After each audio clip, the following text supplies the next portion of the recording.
అలా నేను ఉద్యోగం చేస్తున్నాను పలానా చోట మా పిల్లలు సంక్షిప్తంగా అని చెప్పి వెళ్ళాను. అది ముఖ్యం.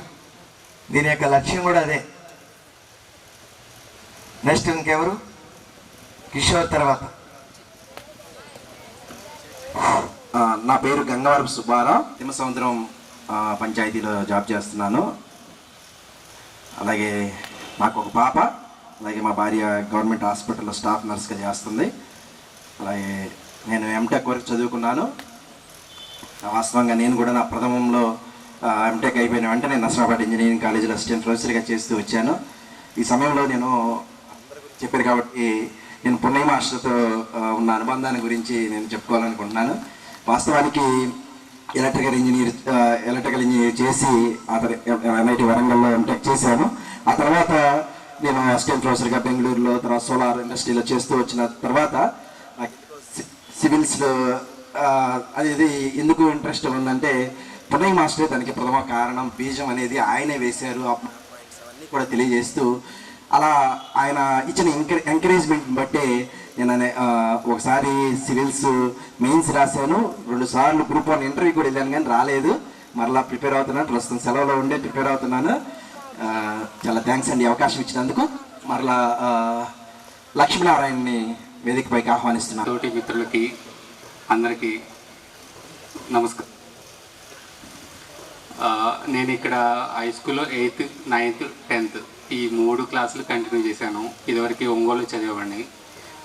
మా నాన్న ఉద్యోగం రీత్యా ఇక్కడికి రావడం జరిగింది. మా స్వగ్రామం అయితే ఉప్పుగుండూరే. ఆ తర్వాత 10th తర్వాతన నేను బయట మళ్ళీ ఉద్యోగం పరంగా మా నాన్న జాబ్ పరంగా మళ్ళీ బయటికి వెళ్ళిపోవడం జరిగింది. MBA వరకు చదివాను. ఇప్పుడు ప్రజెంట్ హైదరాబాద్లో ప్రైవేట్ కంపెనీలో HR అండ్ అడ్మిన్ మేనేజర్గా చేస్తున్నాను. నేను చేస్తున్న కంపెనీ నేమ్ అయితే ఎల్మోట్ ఆల్టర్నేటివ్స్ ప్రైవేట్ లిమిటెడ్ అండి. అది ఇక్కడ ఉన్న గురువులతోటి నాకు చాలా అనుబంధం ఉంది. పున్నయ్య మాస్టర్ గారు కానీ, రవికాంత్ సార్ కానీ, సుబ్బారావు సార్ కానీ, మిగతా గురువులందరూ కూడాను. మేము బెంగళూరులో ఉంటాము. 2 మగపిల్లలు. ఓన్ బిజినెస్ చేస్తున్నాం. Okay, thank you.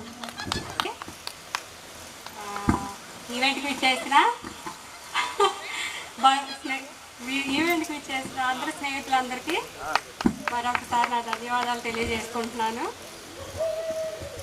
నేను సార్ అందరిలో కల్లా హలో పున్నయ్య సార్ గారిని కొద్దిగా భయం వేస్తుంది. ఆ రోజుల్లో ఆయన వస్తుంటే గుండ్రా ఇలాంటి మనిషి ఇట్లా బండి వేసుకొని వస్తున్నాడని నేను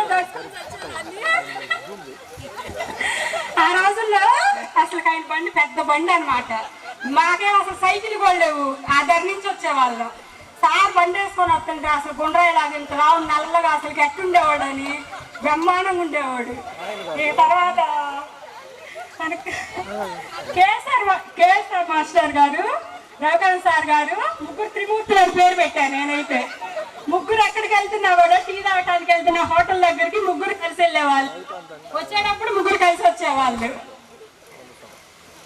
సార్ గారు, రవికాంత్ సార్ గారు అయితే మాత్రం బ్రహ్మాండంగా అసలు ఇన్షర్ట్ చేసి ప్యాంటు షర్ట్ వేసుకొని వస్తుంటే ఉండేది. అసలు ఇప్పట్లో అయితే మహేష్ బాబే నేను అనుకుంటా.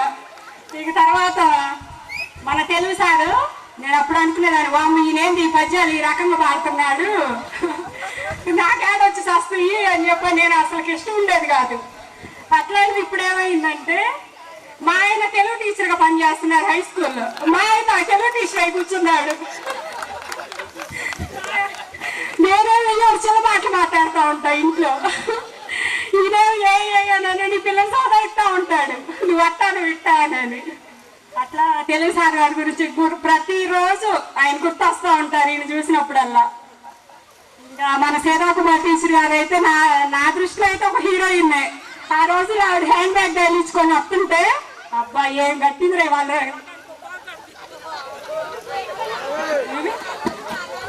నేనైతే అనుకునేదాన్ని, అబ్బా నేనైతే పెద్ద అయినా మాత్రం ఈ క్లాస్ రకానికి ఒక కాక్ కట్టుకోవాలి అదే అనుకునేదాన్ని. అందుకే మేడం పోటీగా నేను వాళ్ళకి రెడీ అయ్యి వచ్చా. అదే విషయం. అయితే సీతాకుమార్ టీచర్ గారు గ్రౌండ్లో ఉన్నప్పుడైతే అప్పుడు మేము బాయ్స్ లేడీస్ అనే తారతమ్యం లేకుండా చక్కగా వాళ్ళతో పాటు మేము ఆ గౌన్లు వేసుకొని ఆడలా కింద పడి వచ్చేవాళ్ళం. మేడం అయితే ఏమైంది అమ్మ మీరు చిన్నపిల్లలే కదా అని తల లాభం తెచ్చుకోండి అనేది మా క్యారెన్స్ వచ్చి వెళ్ళి మా తమ్ముడిని ఇందులో షార్ట్లు వేసుకునే వాళ్ళం, వాళ్ళతో పాటు ఆడేవాళ్ళం. అట్లా బాయ్స్ గర్ల్స్ అని తారతమ్యం లేకుండా చక్కగా అందరితో కలిసిపోయి మంచిగా చదువుకొని ఇప్పుడు ఈ స్థితిలో ఉన్నామని చెప్పానంటే సార్ల వల్లే. ఏదైనా కూడా మన 10th క్లాస్లోనే మంచి ఫౌండేషన్ అనేది ఏర్పడుద్ది.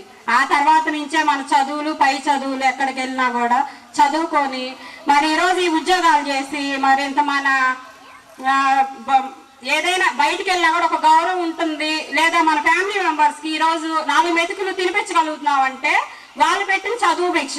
మనం ఇంత చల్లగా ఉన్నామంటే మన తల్లిదండ్రుల దీవెన అంతే, అంతకుమించి ఏం చెప్పను. నాకు ఒక పాప బాపట్ల ఇంజనీరింగ్ కాలేజీ శాస్త్రీరావు స్కూల్లో చదువుతుంది. నేనైతే house wife, computer embroidery shop నాది, ఓన్గా చేస్తాను. అది మేడం అవకాశం ఇచ్చినందుకు అందరికీ థ్యాంక్స్. ఇంకా తర్వాత ఇంకెవరైనా సిద్ధంగా ఉన్నవారు మీ చేతులు చూపించి రావాల్సిందిగా కోరుచున్నాం. ఆ తర్వాత నిలబడడానికి సిద్ధంగా ఉంటుంది. నా పేరు బొమ్మ చంచయ్య, చదలవాడ. నేను 8th, 9th, 10th ఈ స్కూల్లో నేను చదివాను. ఇప్పుడు వ్యవసాయము షాప్ ఒకటి పెట్టుకున్నాను. నాకు 2 పిల్లలు. అది